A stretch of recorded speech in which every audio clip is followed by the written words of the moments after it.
Narito ang isang mahirap na katotohanan. Kapag may mga toxic na tao sa buhay mo, hindi sila ang may kasalanan, ikaw ang may kasalanan dahil pinayagan mong pumasok sila sa buhay mo. Pero huwag mag-alala. Tutulungan kita kung paano mo muling kunin ang kontrol at gawing walang kapangyarihan sila. Ang mga toxic na tao ay hindi bigla na lang dumadating.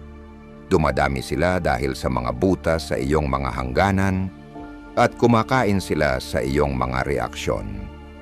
Karamihan sa mga tao ay pinapayagan silang magdulot ng gulo dahil natatakot silang harapin ang masakit na katotohanan. Hindi mo sila kayang baguhin, pero kaya mo silang talunin. Sa video na ito ipapakita ko sa iyo ang mga tapat at walang paligoy-ligoy na paraan kung paano haharapin ang mga toxic na tao. At sa dulo, maiintindihan mong ikaw pala ang may hawak ng kapayapaan sa buhay mo. Magpatawad ka, pero huwag mong kalimutan. Ang pagpapatawad ay isa sa mga pinakamaling pagkaintindiang virtues. Maraming tao ang iniisip na kapag nagpatawad ka, ibig sabihin ay mahina ka, tanga, o handang kalimutan ang sakit na dulot sa iyo. Pero ang tunay na pagpapatawad ay hindi ganon. Hindi ito tungkol sa pagpapalusot, sa pagkakamali ng iba, o pagbabalik loob sa kanila. Ito ay tungkol sa pagpapalaya ng iyong sarili mula sa tanikala ng galit at hinagpis. Natutunan ko ito sa masakit na paraan. Ilang taon na ang nakalipas, mayroon akong isang malapit na kaibigan, tawagin na lang natin siyang Alex. Para kaming hindi mapaghihiwalay, o yun ang akala ko. Isang araw ibinahagi ko kay Alex ang isang napaka-personal na bagay, umaasa na mananatili lamang ito sa amin.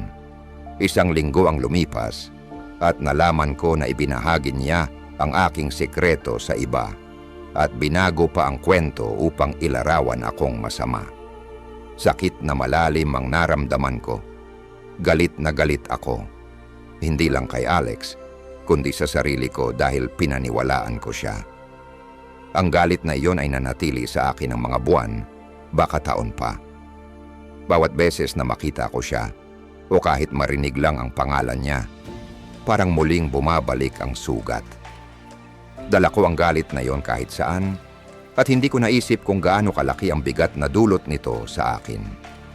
Hanggang sa isang mababang sandali, nakatagpo ako ng isang kasabihan, ang galit ay parang pag-inom ng lason at inaasahan mong ang iba ang mamatay. Tumama sa akin iyon. Na-realize ko na habang si Alex ay nagpatuloy at namuhay, ako pala ang nakakulong sa isang siklo ng galit at sakit. Ang galit ko ay hindi siya pinaparusahan, ako ang pinaparusahan nito. Kaya nagdesisyon akong magpatawad. Pero hindi sa paraang iniisip ng marami. Hindi ko siya tinawagan para magkaayos o tinanggap siyang muli sa buhay ko. Sa halip, pinatawad ko siya ng tahimik sa aking puso. Binitiwan ko ang galit, hindi para kay Alex, kundi para sa kapayapaan ko. Pero narito ang mahalagang bahagi, hindi ko siya nakalimutan. Ang pagtataksil na iyon ay nagturo sa akin ng isang napakahalagang aral tungkol sa tiwala, kung kanino ka dapat magtiwala at kung sino ang dapat mong iwasan. Ang pagpapatawad kay Alex ay nagbigay daan sa akin para magpatuloy ng walang hinanakit, ngunit ang pag-alala sa pagtataksil ay nagpanatili sa aking pag-iwas sa parehong pagkakamali. Ang pagpapatawad ay madalas ituring na kahinaan, pero sa katotohanan, ito ay isang pinakamalupit na pagpapakita ng lakas. Kailangan ng tapang para bitawan ng galit kapag parang may karapatan ka pa itong hawakan. Kailangan ng karunungan para maintindihan na ang pagpapatawad ay hindi nangangahulugang bibigyan mo sila ng pagkakataon para saktan ka ulit. Ang hindi pagkakalimot, sa kabilang banda, ay ibang usapan. Ang hindi pagkakalimot ay nagpapahintulot sa parehong sakit na pumasok muli sa iyong buhay. Isipin ang pagpapatawad bilang pagpapagaling ng peklat. Hindi mo na ito patuloy na bubuksan. Pero hindi mo rin ito papatanggalin. Ang peklat ay paalala, hindi ng sakit, kundi ng aral. Pinapaalala nito sa iyo ang iyong naranasan at ang mga natutunan mo. Hindi ka nito tinutukoy, kundi binibigyan ka ng gabay sa mga desisyon mo sa hinaharap. Madalas ipinatutungkol ng mga Stoics ang kahalagahan ng pagkontrol sa ating emosyon, at ang pagpapatawad ay isang magandang halimbawa nito. Sa pagpapatawad, kinokontrol mo ang iyong kwento. Hindi mo hinahayaan na ang mga toxic na kilos ng iba ay magdikta ng iyong kapayapaan. At sa hindi pagkakalimot, pinoprotektahan mo ang iyong sarili mula sa pagbagsak sa parehong bitag. Nais ko kayong iwanan ng isang kaisipan. Ang pagpapatawad ay isang regalo na ibinibigay mo sa sarili mo, hindi sa taong nanakit sa iyo. Ang hindi pagkakalimot, bagamat, ay isang pag-aabuso sa iyong paglago. Bitiwan ang mapait, hawakan ang aral, at dalhin ito bilang pananggalang, hindi pasanin. 2, limitahan ang kanilang access. Maging tapat ako sa iyo. May mga tao na hindi karapat-dapat na magkaroon ng unang pwesto sa buhay mo. Hindi ko alintana kung sila ay pamilya, matagal ng mga kaibigan, o mga katrabaho na araw-araw mong nakakasama. Kung may tao na toxic, ubos ang enerhiya, o patuloy na nilalabag ang iyong mga hangganan, panahon na para bawasan ang kanilang access sa buhay mo. Maaaring tawagin mong malupit ito, pero ang pagprotekta sa iyong kapayapaan ay hindi pagiging makasarili. Ito ay tungkol sa kaligtasan. Ganito kasi yon. Dati, isa akong tao na laging gusto mag-please. Kung may humiling ng oras, enerhiya, o pansin ko, ibinibigay ko ito. Walang tanong. Mananatili akong sa telepono ng ilang oras sa isang kaibigan na ang tawag lang ay puro reklamo tungkol sa buhay nila. At hindi ko man lang naiisip na mayroon din akong sariling problema. Maghihirap ako para sa mga tao na hindi man lang gumalaw para sa akin. Pamilyar ba? Isang araw pagkatapos ng isa na namang nakakapagod na usapan, kung saan tila iniisip ng kausap ko na ako ang kanilang libreng therapist, nag-isip ako, bakit ko ba ito ginagawa? Ano bang nakukuha ko mula sa relasyon na ito? Dito ko na-realize, hindi lahat ng tao ay karapat-dapat na magkaroon ng walang limitasyong access sa buhay mo. Dito na papasok ang kontrobersyal na bahagi. Ang paglilimita ng access ay hindi palaging nangangahulugang tuluyang pagputol sa isang tao. Minsan ito ay tungkol sa pagtatakda ng mga subtul na hangganan na hindi nila alam na naitakda mo na. Halimbawa, yung kaibigan na laging ibinubuhos ang problema sa iyo, magsimula kang mag-reply na, "Wow, mukhang mabigat nga yan. Ano sa tingin mo ang gagawin mo tungkol diyan?" Tingnan mo kung paano sila mawawala ng interes kapag hindi mo na sila pinapalakas sa kanilang mga negatibong pananaw. O kaya naman, yung kamag-anak na laging nangiinsulto sa iyong mga desisyon sa buhay, hindi mo kailangang makipagtalo o magpaliwanag. Tumango ka lang, ngumiti, at itago ang iyong mga plano sa sarili mo. Nawawala ang kapangyarihan ng kanilang hindi pag-apruba kapag hindi nila alam ang buong kwento. May isa akong katrabaho noon na mahilig sa chismis at drama. Bawat pagkakataon na papasukin nila ako sa break room at sasabihin, "Hindi mo pa narinig ang ginawa ni ganito at ganyan." Sasabihin ko na lang ng mahinahon, hindi ako masyadong interesado sa office drama, at aalis na ako. Medyo awkward sa umpisa, pero guess what? Tumigil na silang pilitin akong makisali sa kanilang kalokohan. Ang paglilimita ng access ay tungkol sa pagkilala na hindi lahat ay karapat-dapat sa isang backstage pass sa iyong enerhiya at emosyon. Ito ay tungkol sa paggawa ng mga layer, mga inner circle para sa mga taong nagpapalakas sa iyo at mga outer ring para sa mga energy vampires. Oo, maaring tawagin ka nilang malamig o malayo dahil dito. Pero itanong mo sa sarili mo, gusto mo bang magustuhan ng lahat o respetuhin ng mga tamang tao? Narito ang masaya kong bahagi. Isipin ang buhay mo parang isang VIP club. Ikaw ang bouncer at hindi lahat ay makakapasok. Yung mga toxic na reklamo, general admission lang. Kung meron man, yung mga drama queen, pwede silang manood mula sa parking lot. At yung mga taong talagang nagmamahal at re-respetuhin ka, sila yung kasama mo sa VIP lounge, nagiinuman ng mga magagandang bagay. Ang paglilimita ng access ay hindi tungkol sa pagiging malupit. Ito ay tungkol sa pagiging matalino. Ang iyong oras at enerhiya ay mga limitadong yaman.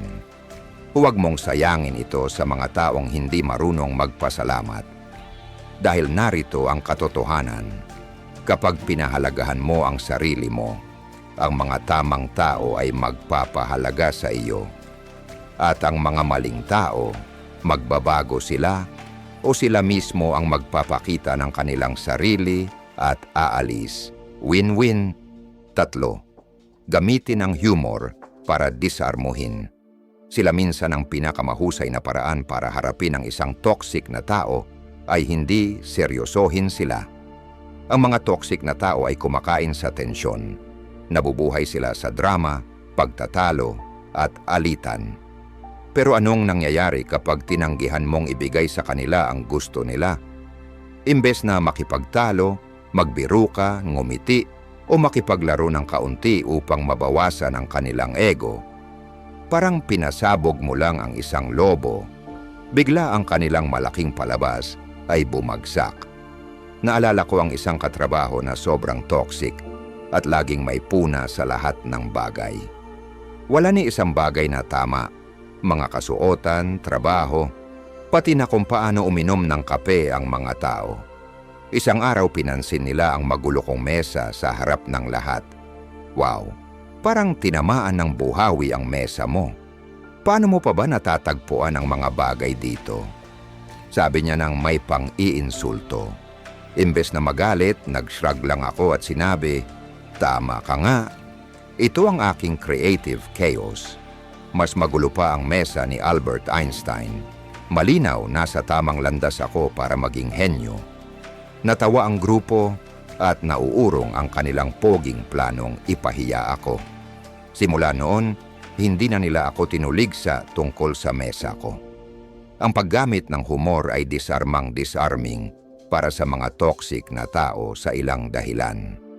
Unang-una, binabawasan ito ang kapangyarihan ng kanilang mga salita. Pinapalitan ang enerhiya mula sa negatibo patungong magaan at inilalagay ka sa posisyon ng kontrol. Kapag nanatili kang kalmado at witty, ipinapakita mong hindi ka matitinag na mas nakakainis pa sa kanila kaysa sa anumang pag-aaway. Pero narito ang susi. Ang iyong humor ay dapat magaan at matalino, hindi nakakasakit o mapang-asar. Ang sarcasm o pagiging masakit ay maaring magpalala lang ng sitwasyon. Ang layunin ay gawing katawa-tawa ang kanilang negatibong ugali nang hindi bumababa sa kanilang antas. Halimbawa, kung may isang tao na patuloy na pumapagitna sa isang meeting, pwede mong sabihing may ngiti, "Wow, hindi ko alam na naglalaro pala tayo ng tag team speaking ngayon, tapos na ang turn mo, ngayon ay ang turn ko." Firm pero nakakatuwa at malinaw ang mensahe ng hindi kailangan ng alitan. Gumagana rin ang humor kapag sinusubukan ng toxic na tao na i-guilt trip ka.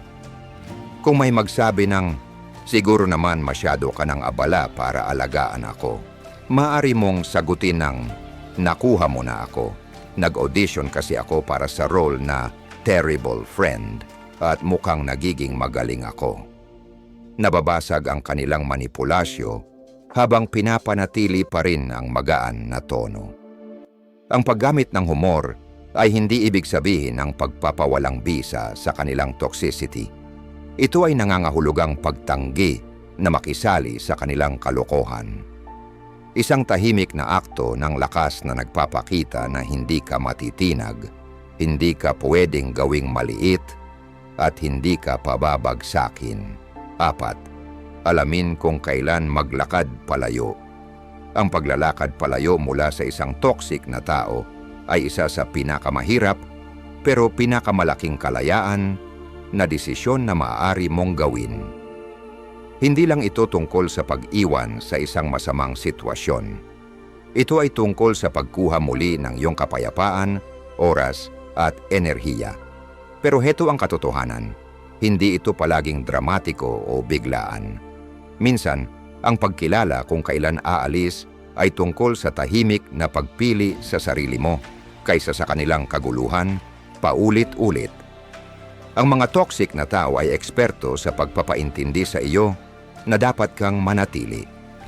Sasabihin nila, "Sorry, magbabago ako," o gagamitin ang guilt trip na, "Kung aalis ka, ibig sabihin tinatalikuran mo ako." At maging tapat tayo. Lagi mong naiisip kung aalis ka ba, ikaw ang nagiging masama. Pero narito ang katotohanan, ang manatili sa isang relasyon, nangangahulugang pagkakaibigan, relasyon sa pagmamahal o ugnayang pampamilya, na ubos na ang lakas sa iyo ay hindi marangal. Ito ay isang uri ng self-destruction. May isa akong malapit na kaibigan na lagi siyang bida sa bawat salo-salo, pero isang bangungot sa pribadong buhay. Bawat usapan ay tungkol sa kanya, ang kanyang mga problema, pangangailangan at drama. Kapag sinabi kong may problema ako, laging tinatanggihan o ginagawa pa nilang kompetisyon. Bad day ka. Teka, ikwento ko yung akin. Naghahanap ako ng dahilan. Marami silang pinagdadaanan. Hindi naman nila ibig. Pero tumagal ng ilang taon at na-realize ko na ako na lang ang nagbigay sa relasyon. Pero wala akong natanggap pabalik. Ang breaking point ay dumating nang magkaroon ako ng personal na krisis at kailangan ko ng suporta.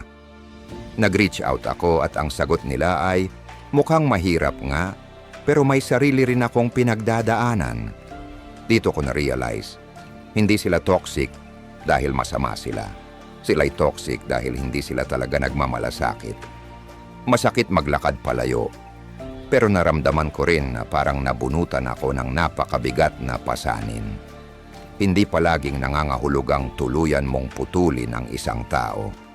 Minsan, ito ay nangangahulugang bawasan ang komunikasyon, hindi sagutin ang bawat tawag, o hayaan silang unti-unting mawala sa likod ng buhay mo. Magtakda ng mga hangganan. Hindi ako available para pag-usapan ito o hindi ko na yata kayang tumulong pa diyan. Emotionally, mag-detach kahit pa magkita o mag-usap pa kayo. Huwag mong hayaang maapektuhan ka ng kanilang opinyon o pag-uugali. Narito ang isang kontrobersyal na katotohanan. Minsan ang paglalakad palayo ay nangangahulugang paglayo mula sa mga tao na sinasabi ng lipunan na kailangan mong manatili tulad ng pamilya. Ngunit hindi ibig sabihin na dahil magkadugo kayo, may karapatan na silang abusuhin ka, manipulahin ka, o ubusin ang iyong lakas. Ang paglalakad palayo ay hindi nangangahulugang galit ka. Ito ay nangangahulugang mahal mo ang sarili mong kapayapaan. At dito na pumapasok ang mas malalim na mensahe. Ang paglalakad palayo ay hindi isang akto ng galit. Isa itong akto ng pagmamahal para sa sarili mo, sa iyong kalusugan, at sa buhay na nais mong itaguyod. Ito ay nagsasabing, karapat-dapat ako sa mga relasyon na nagpapalakas sa akin, hindi yung mga relasyon na nagpapabagsak sa akin. At kapag nakalayo ka na, mararamdaman mo ang isang makapangyarihang bagay. Hindi lang ikaw ang naglakad palayo sa kanila. Naglakad ka patungo sa mas malusog at mas masayang ikaw. Hindi ibig sabihin na ikaw ay nabigo. Ibig sabihin nagtagumpay ka sa pagkilala ng iyong halaga. Madalas ang mga toxic na tao ay nagpaparamdam sa iyo na ikaw ay labis, kulang, o may kasalanan sa lahat. Pero sa sandaling maglakad ka palayo, makikita mo ang katotohanan, hindi ikaw. Sila palagi. At ang pinakamagandang bahagi, ang paglalakad palayo ay nagbibigay sa iyo ng kalayaan upang punuin ang buhay mo ng mga tao na nakikita ang iyong halaga at tinatrato ka ng nararapat. 5. Palibutan ang iyong sarili ng mga taong nagpapalakas sa iyo. Ang makisalamuha sa mga toxic na tao ay parang pagsubok na lumangoy na may bigat na nakakabit sa iyong mga bukong-bukong. Patuloy kang inaahon ng kanilang negatibidad, manipulasyon o drama. Ano ang pinakamabisang lunas?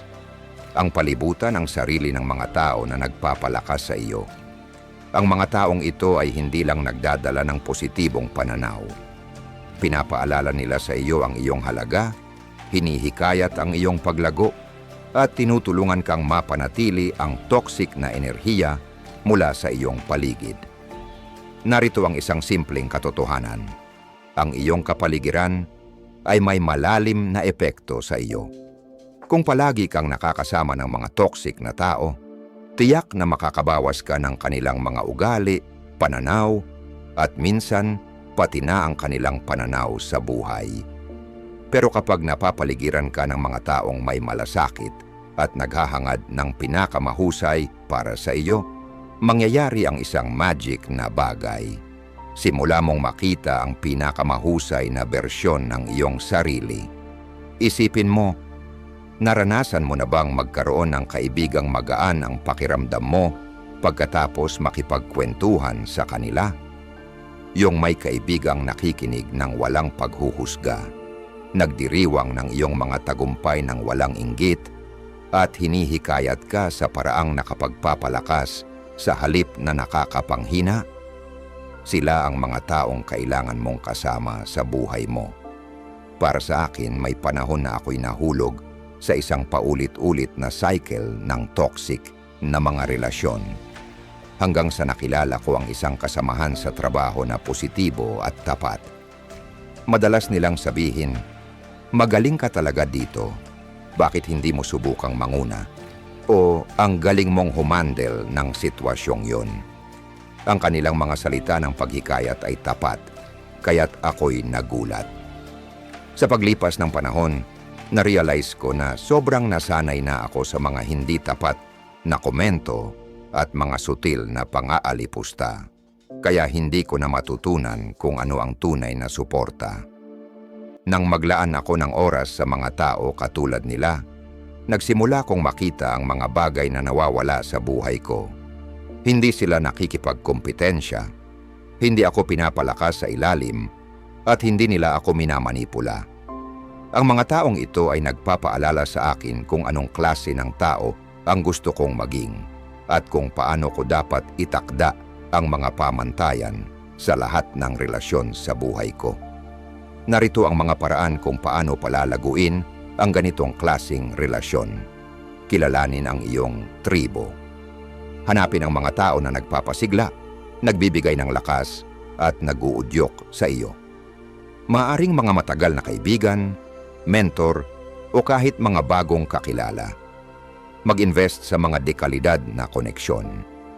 Imbes na magpanatili ng maraming relasyon na mababaw, palalimin ang mga ugnayan sa ilang mga tao na talagang nakapagpapalakas sa iyo. Magbalik ng positibong enerhiya. Maging uri ng tao na nais mong makita sa iyong paligid. Makinig, magbigay suporta, at magdiwang ng tagumpay ng iba ng tapat. Narito ang kontrobersyal na bahagi. Maaring nangangahulugang pagputol ng ugnayan o pagbawas ng komunikasyon sa mga tao na hindi nagpapalakas sa iyo, kahit pa matagal na silang bahagi ng buhay mo. Ang katapatan ay isang magandang katangian, pero hindi ito karapat-dapat palitan para sa iyong kapayapaan ng isip, lalo na kung paulit-ulit kang binabawasan at inuubos ng ibang tao. Ang mas malalim na mensahe ay ito. Ang mga taong nagpapalakas sa iyo ay hindi lang nakakapagpasaya, pinapaalala nila sa iyo na ang buhay ay para sa mga taong nakikita ang pinakamahusay sa iyo.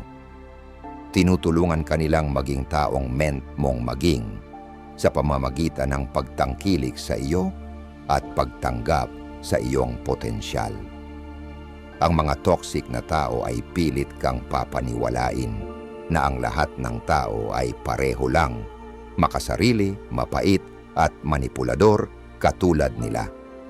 Pero ang mga uplifting na tao ay ipinapakita sa iyo ang ibang katotohanan. Pinapaalala nila na may kabutihan, respeto at tapat na koneksyon pa rin sa mundong ito. At kapag naranasan mo ito, magugulat ka kung bakit ka nanatili sa mga relasyon na hindi ito inaalok. 6. Tumanggi na makisalamuha sa kanilang mga laro. Ang mga toxic na tao ay nabubuhay sa gulo. Parang sila ang mga manlalaro ng emosyon. Naglalaro gamit ang mga PC upang manipulahin, mag-provoke o kontrolin ka. Ang kanilang mga laro ay maaaring banayad, tulad ng pagpapakiramdam sa iyo ng guilt upang gawin ang isang bagay na ayaw mo, o matindi, tulad ng pagpapalakas ng drama upang maging sentro ng atensyon.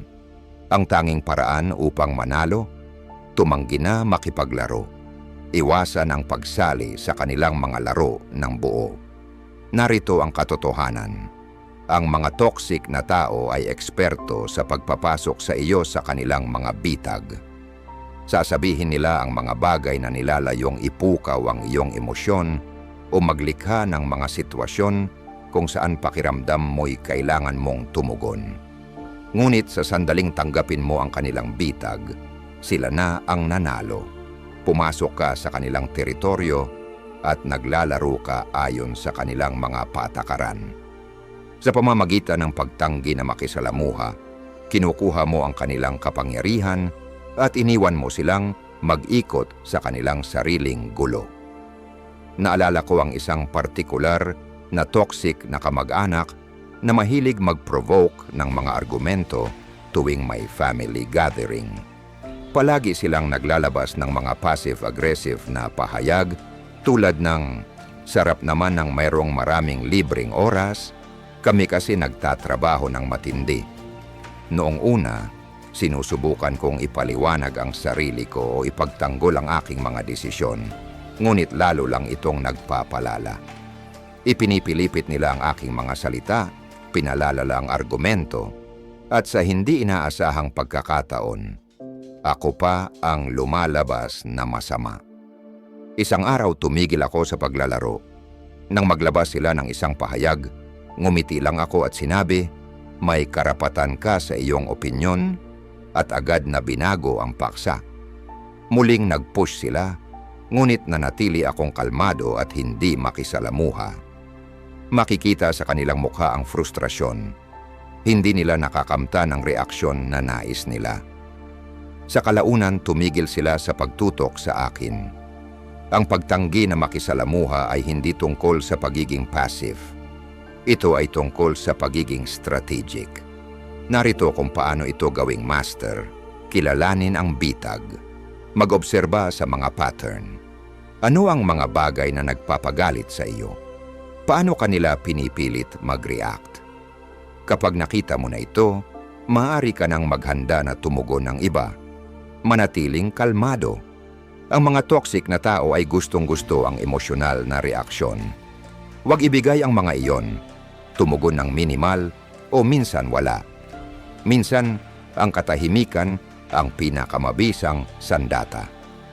Minsan naman sapat na ang neutral na sagot tulad ng interesante o naiintindihan ko upang mapahinto sila. Mag-set ng mga boundaries. Ipaalam na hindi mo sasamahan ang kanilang mga galit o hindi produktibong pakikipag-usap. Sabihin ang mga linyang, "Hindi ko ipagpapatuloy ang argumentong ito," o "Mag-usap tayo kapag handa ka nang makipag-usap ng maayos." Narito ang kontrobersyal na bahagi.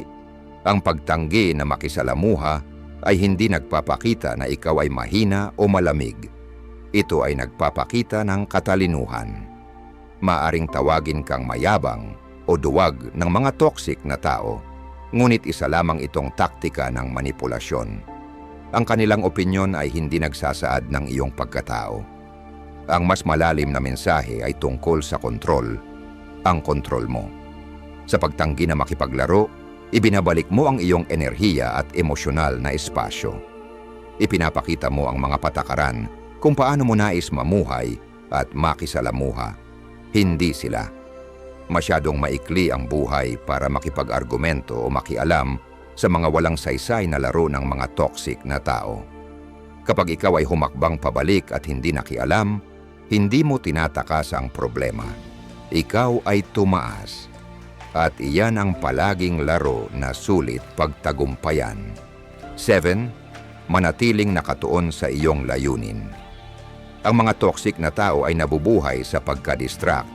Kadalasan ay hinihila kanila papunta sa kanilang gulo, drama o mga maliliit na pakana. Parang ang misyon nila ay gawing ang kanilang mga problema ay iyong mga problema. Ngunit kapag ikaw ay lubos na nakatuon sa iyong layunin, sa iyong mga goals, mga prinsipyo, at ang buhay na binubuo mo, ang kanilang ingay ay nawawala sa background. Ang manatiling nakatuon sa iyong layunin ay hindi lang isang depensa. Ito ay isang makapangyarihang hakbang. Ang mga toxic na tao ay nais na mawalan ka ng pananaw sa iyong sarili. Kukunin nila ang oras mo upang mamuhay sa kanilang gulo.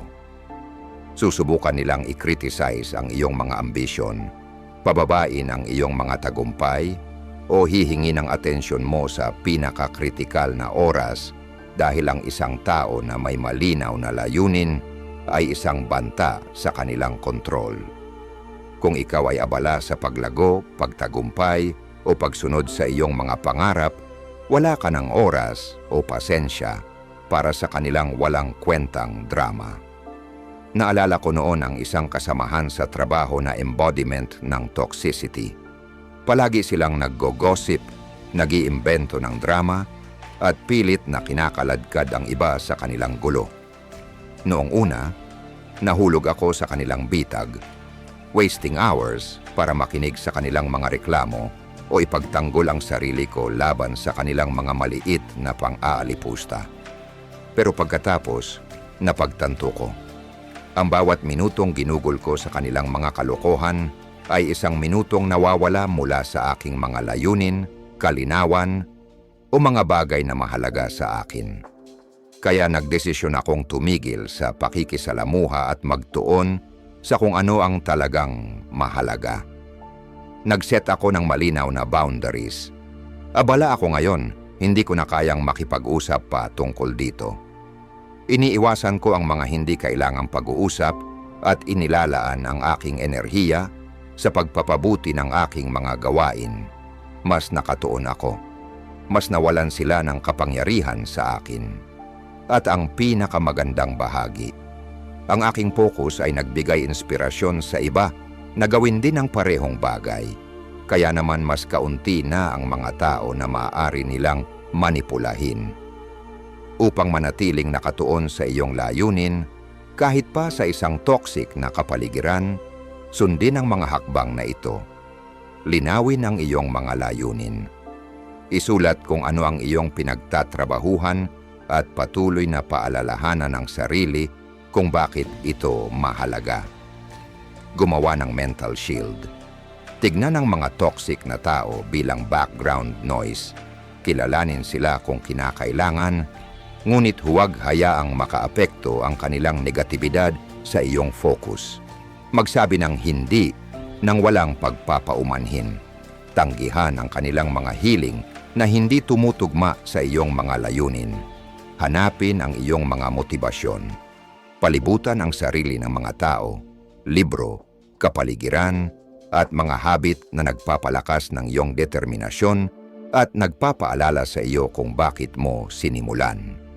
Ang pagiging nakatuon sa iyong layunin ay nangangahulugang pagpaprioritize ng iyong sarili higit pa sa mga relasyon na hindi naglilingkod sa iyo, kahit pa ito'y mga malalapit na kaibigan o pamilya. Maaring tawagin kanilang makasarili, ngunit narito ang katotohanan. Ang pagtutok sa iyong layunin ay hindi makasarili. Ito ay isang bagay na mahalaga. Hindi ka makakapagbigay kung ikaw ay walang laman at hindi mo maaabot ang iyong mga pangarap kung ikaw ay nahihirapan dulot ng negatibidad ng iba. Ang manatiling nakatuon ay hindi tungkol sa pagpapabaya sa mga toxic na tao. Ito ay tungkol sa pagpapahalaga sa iyong sarili. Ang iyong oras, enerhiya at mga ambisyon ay masyadong mahalaga para sayangin sa kanilang drama. Kapag malinaw ang iyong layunin, hindi ka matitinag ng kanilang gulo. At habang nagpapatuloy ka, isang makapangyarihang bagay ang mangyayari. Mabubuo mo ang isang masaya at makulay na buhay kung saan ang kanilang toxicity ay magiging hindi na mahalaga. Sa puntong iyon, hindi mo lang sila tinitiis, nagwawagi ka pa sa kabila ng lahat. At iyan ang pinakamatinding tagumpay. 8. Iwasang mag-gossip tungkol sa kanila. Ang mag-gossip tungkol sa mga toxic na tao ay maaaring magmukhang nakakapagbigay saya sa simula, parang isang hindi nakakasamang paraan upang mailabas ang iyong frustrasyon o kahit na maghiganti. Pero kung magiging tapat tayo, ang gossip ay hindi kailanman nagtatapos ng maganda. Pinapalakas nito ang kanilang toxicity sa iyong buhay, ginagaya ka nitong maging ang mismong bagay na gusto mong iwasan, at pinapahintulutan pa silang manatili sa iyong isipan ng libre. Kung nais mong epektibong harapin ang mga toxic na tao, huwag magpadala sa tukso na magchismis tungkol sa kanila. Narito ang katotohanan. Ang mga toxic na tao ay kadalasang pinapalakas ng atensyon, kahit pa negatibong atensyon. Ang gossip ay nagpapakain lang sa drama na kanilang hinahanap, kaya nagiging hindi sinasadyang kalahok ka sa kanilang laro. Mas masahol pa, nagiging bahagi ito ng isang toxic cycle kung saan ang kanilang pag-uugali ay nagsisimula ng magdikta ng iyong mga aksyon. Ito ay kabaligtaran ng pagkakaroon ng kontrol. Nalaman ko ito sa masakit na paraan.